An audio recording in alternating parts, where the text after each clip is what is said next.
사람은 죽음 앞에서 진짜 모습을 드러낸다고 했는데 아내의 장례식이 끝나고 나서야 진실이 보였다. 향냄새가 사라지자 아내의 자식들 욕심이 그 자리를 채웠고 아버지는 다시 아저씨가 되었다. 나는 평생 버스 운전대를 잡고 살았다. 사람들을 목적지까지 안전하게 태워다 주는 일이었다. 그런 내가 지금은 자신의 집에서 쫓겨나는 승객이 되었다. 아내 미정이가 남긴 강남 아파트, 명품들, 그 모든 것이 진짜 유산인 줄 알았던 아내 이 아들과 딸. 하지만 진짜 열쇠는 내 주머니 속작은 서류 봉투에 있었다. 평생 버스 운전대로 먹고 살며 사람을 내려주던 손으로 밤마다 코인 세탁기를 닦았고 새벽에 잡한 기동전을 털어 봉지에 담았다. 아무도 몰랐다. 갤러리 큐레이터로 번듯했던 아내의 그림자 뒤에서 내가 꾸역꾸역 만든 현금 흐름을 아내 미정의 장례를 마치고 집으로 돌아오니 거실 공기는 의외로 밝았다. 검은 상복을 벗은 얼굴들이 빠르게 현실로 돌아오는 소리가 들렸다. 상속세가 생각보다 세다더라. 강남 아파트 2채를 담보로 먼저 자금을 돌리자 하는 소리들. 아저씨, 어차피 혼자 사실 거잖아요. 집 관리가 만만치 않아요. 우리들이 들어와 살고 아저씨는 근처 오피스텔로 옮기시면 어떨까요? 여기선 당신이 남이라는 뜻이었다. 어머니 물건은 제가 정리할게요. 아저씨는 방 하나 쓰셔도 되고. 장례 영정 앞에서만큼은 아버지였는데 이제는 아니다. 나는 소파 등받이에 놓인 얇은 가디건을 집어 들고 말했다. 좋다. 내일 아침에 나갈게. 표정은 무덤덤했지만 귀끝까지 화가 쏙 굳혀올랐다. 문을 닫고 작은 방으로 들어와 서랍 2칸을 열었다. 낡은 양말 3켤레, 면도기, 작은 서류 봉투 하나. 봉투 안에는 오래전 친구 최봉수가 적어 준 상가임 대차 현황표와 내가 만든 협동조합 번개 빨래 이정관 사본이 있었다. 그것만 들고 나왔다. 집열쇠도 황금 두꺼비도 손대지 않았다. 그건 지금 이들이 믿고 싶은 재산의 상징이었으니까. 진짜 열쇠들은 다른 곳에 있었다. 새벽 공기가 차가웠다. 나는 흰김을 뿜으며 큰 길로 걸어 내려갔다. 모퉁이를 돌면 코인 세탁점 간판 번개 빨래 1호점이 있다. 유리문을 열자 기계 돌아가는 소리 가익숙한 엔진음처럼 들렸다. 고장난 드라이어 앞에 서서 손바닥으로 쇠문을 쾅 치니 모터 가웅하며 살아났다. 나는 혼잣말로 중얼거렸다. 기계는 때가 되면 고쳤으면 돼. 사람은 끝을 맺지 못했다. 휴대폰에 저장된 이름 윤세림이 눈에 들어왔다. 내일은 말이 아닌 문서로 대답할 차례였다.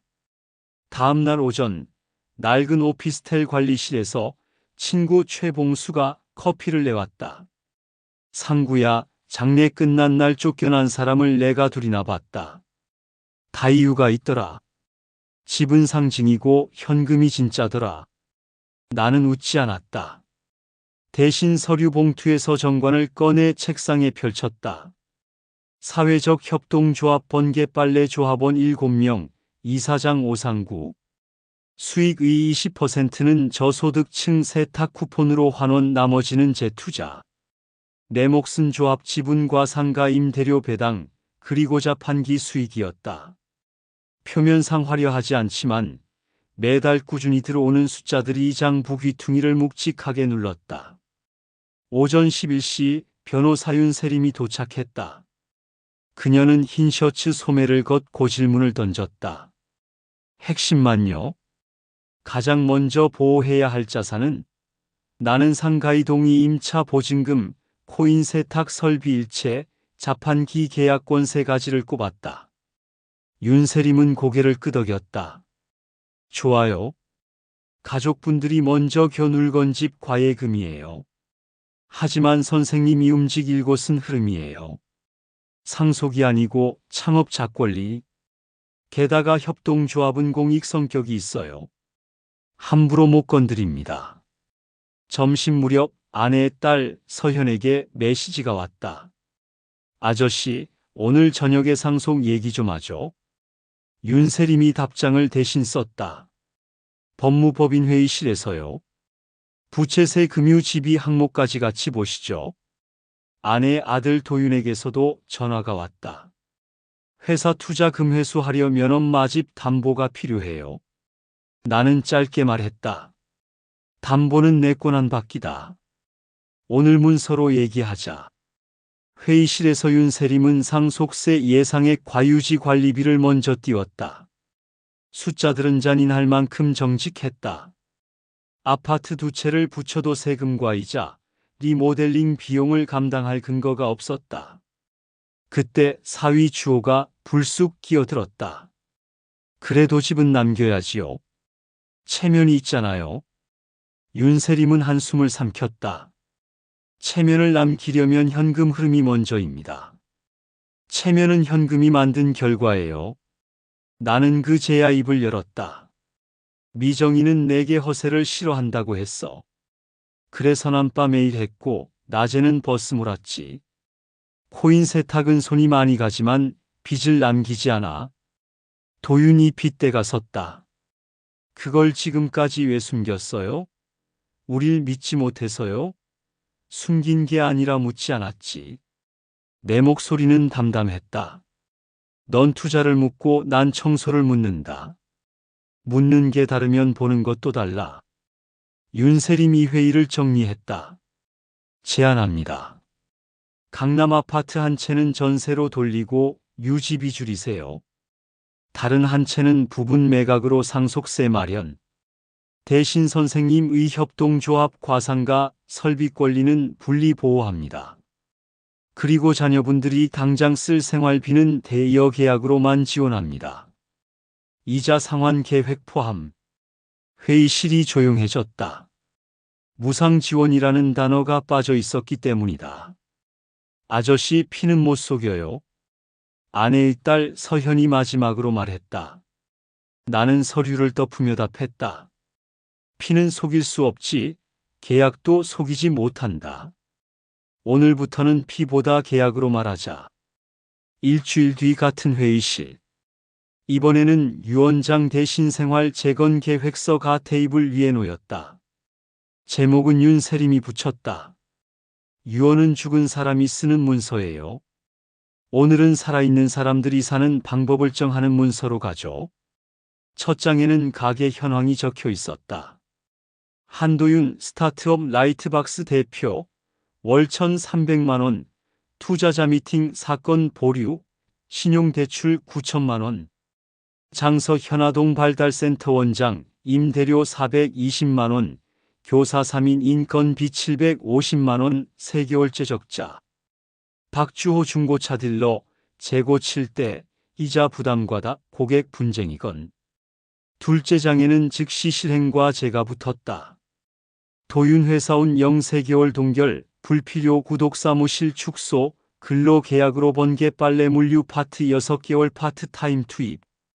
서현센터 주호 1운영으로 전환. 야간 그룹 치료 신설, 협동조합 연계, 세탁 쿠폰 도입, 저소득 가정 무료 세탁 지원센터 홍보 연계. 주호 수리 비미정 차량 매입 금지, 해고회 전율 지표 제출 의무. 오상구 협동조합의 출자 자명 부업 데이트, 임대차 이것만 기연장 협상. 마지막 장에는 원칙이 또렷하게 쓰였다. 무상 지원 없음. 모든 지원은 계약 과상환 계획에 따른다. 서현이 눈을 치켜떴다. 아저씨, 가족인데 그렇게까지 합니까? 윤세림이 끼어들었다. 가족에게 제일 공정한 방식이 계약입니다. 조건이 같은데 왜 누구는 더 받고 누구는 덜 받나요? 싸움이 나는 이유죠. 그 말을 들으며 나는 숨을 고르게 쉬었다. 살아오며 배운 게 있다. 무상은 오래 가지 않는다는 것. 무료로 세탁 쿠폰을 나눌 때조차 조합은 기부자와 사용 이력을 기록했다.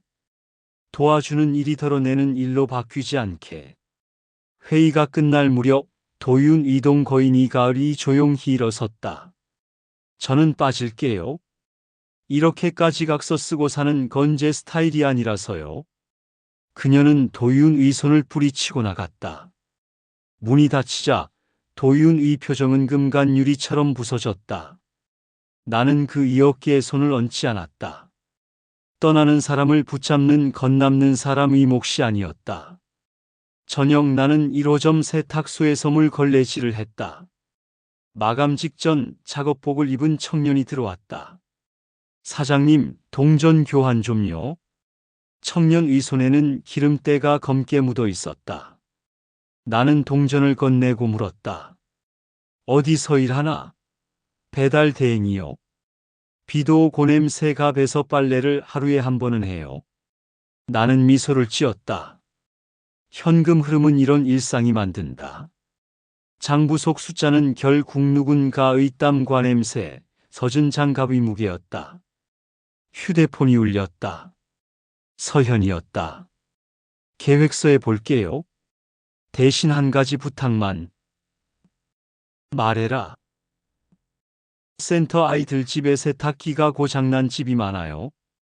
쿠폰을 조금만 더 나는 고개를 끄덕였다. 협동조합 회의에서 의결하자. 아이들 얘기는 늘 표를 얻지. 이유가 분명하거든. 2달이 지났다. 계획서는 말 그대로 성적표가 되어 돌아왔다. 도윤은 새벽 5시에 번개 빨래 물류 창고로 출근했다. 세제와 동전 박스를 들고 3호점, 7호점, 9호점을 돌았다. 손목이 까지고 허리가 끊어질 듯 했지만 오후엔 자신의 회사 문제를 뜯어 고쳤다.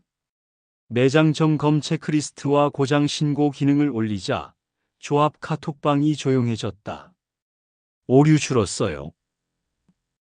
AS 기사 호출이 빨라졌네요. 칭찬은 짧았다. 대신 이용자 수가 올라갔다. 서현은 센터야 간그룹 치료를 시작했다. 세탁 쿠폰을 연계해 부모들이 아이 치료 시간 동안 빨래를 끝낼 수 있게 했더니 예약이 늘었다. 센터 앞 주차장에 공동 세탁 바구니 가줄지어 섰다. 어느 날 서현은 조용히 내게 말했다. 아이 엄마가 울면서 고맙다고 했어요. 밤에 빨래방이 밝아서 무섭지 않대요. 나는 고개만 끄덕였다. 말보다 내 온등이 더 많은 걸 말해주니까. 반면 주호의 재고 차량은 줄지 않았다. 좋은 차라며 끌어오던 수입차 2대가 큰 짐이었다.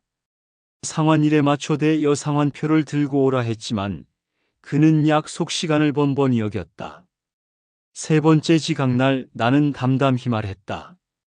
이 계약은 여기까지다. 주호는 고함을 찔렀다. 장인은 원래 사위 편 들어주는 거 아닌가요? 나는 자리에서 일어나 문을 열어주었다. 난 내장인이 아니라 계약서의 갑이다. 그날 밤 도윤이 늦게 세탁소에 들렀다. 아가을 연락이 없어요. 나는 세제를 계량컵에 덜며 말했다. 있을 땐 모르고 떠나면 알아. 너도 그러지 않았나? 도윤은 입술을 깨물었다. 아저씨, 엄마가 생전에 왜 당신을 믿었는지 조금 알 것 같아요. 허세 없고 계산은 정확하고. 나는 씁쓸하게 웃었다. 허세 대신 계획표를 택한 거지. 그게 우리 같은 사람이 체면이야. 얼마 후 부호가 법무법인에 내용 증명을 보냈다. 정서적 지원이 무의 반운운하는 내용이었다. 윤세림은 한 줄로 반박했다. 정서적 지원은 법률상 의무가 아니며 금전 대여는 계약에 따라 정상 종료됨. 법은 냉정했고 나는 그 냉정함이 가족을 지키는 방패가 될 수도 있음을 처음으로 체감했다. 겨울이 가까워지자 1호점 앞가로수에 등이 달렸다. 조합은 겨울 이불 대형 건조 기무료 쿠폰을 찍어 저소득 가정에 돌렸다. 따뜻한 이불이 사람을 살린다는 문구는 도윤이 썼다. 나는 포스터를 유심히 보다가 틀린 글자를 발견하고 웃었다. 사장님 그만 좀. 도윤이 얼굴을 붉혔다. 사장님 도윤이 처음으로 붙인 호칭이었다. 봄바람이 부는 날 나는 혼자 강둑을 걸었다. 겨울에 널었던 광고 포스터가 발에 있었다. 휴대폰이 울렸다. 서현이었다. 아저씨, 오늘 센터 학부모 간담회에 오실래요? 세탁 쿠폰 얘기 좀 해주시면 좋겠어요. 나는 잠시 망설였다. 사람들 앞에서는 일은 늘 불편했다. 하지만 나는 이 재숨을 이유가 없다는 것을 배웠다. 간담회에서 나는 짧게 말했다. 저는 시내버스 운전했습니다. 밤엔 빨래방을 닦았고요. 이 두 가지 일 공통점은 사람을 기다린다는 것이었습니다. 버스 정류장에서 세탁기 앞에서 기다리는 동안 사람은 생각을 하게 됩니다. 오늘은 아이들 빨래가 얇아질 봄입니다. 얇아진 옷만큼 여러분의 짐도 가벼워지길 바랍니다. 박수는 길지 않았고 그게 더 좋았다. 장식 없는 말이 좋아하는 몇몇 진눈빛이 보였으니까. 그날 저녁 도윤이한테서 급한 전화가 왔다. 사고 났어요. 7호점 드라이어 모터에서 연기가 났다는 연락이었다. 도윤이 뛰어와 뒷뚜껑을 열고 배선을 살폈다. 손이 떨려 드라이버를 떨어뜨렸을 때 내가 대신 받았다. 침착해. 불은 꺼졌고 사람이 다치지 않았어. 둘은 함께 모터를 분리하고 임시 경고판을 붙였다. 오늘은 잠깐 쉽니다. 대신 쿠폰 2장 드릴게요. 불편을 인정하고 대안을 제시하는 문장 내가 밤마다 써온 방식이었다. 자정 무렵 서현에게서 메시지가 왔다. 오늘 고마웠어요. 저 주말마다 센터 건물 지하에 소형 세탁기 2대 설치해도 될까요? 부모님들이 치료 기다리는 동안 빨래할 수 있게요. 나는 좋다. 대신 안전 교육받고 배수 공사 규정 지켜라라고 답했다. 허락은 조건과 함께 내렸다. 그래야 지속된다. 아내 미정이가 좋아하는 봄비가 내리던 어느 날 한 통의 우편이 도착했다. 보고 싶은 미정의 손글씨였다. 생전 미정이 계획했던 작은 미술관 스케치였다. 곳곳에 동그라미 갇혀 있었다. 빨래하는 동안 그림을 본다라는 메모도 있었다. 나는 스케치를 무릎 위에 올려놓고 오래 바라봤다. 나는 결심했다.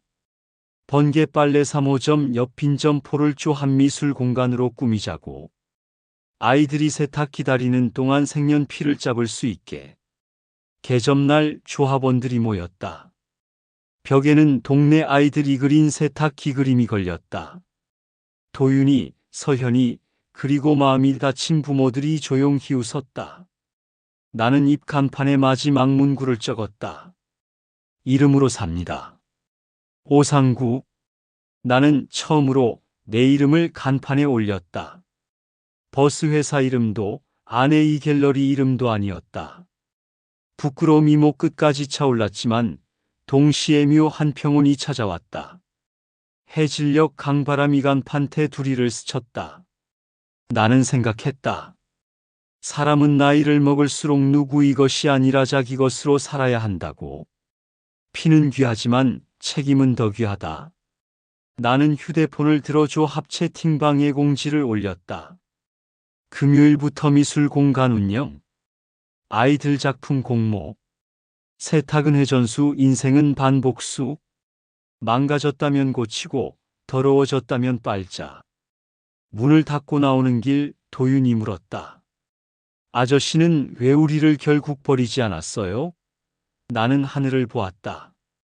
버리는 게 아니라 놔주는 거지. 그래야 손이 자유로워져. 빨래를 들 수 있게. 나는 웃으며 덧붙였다.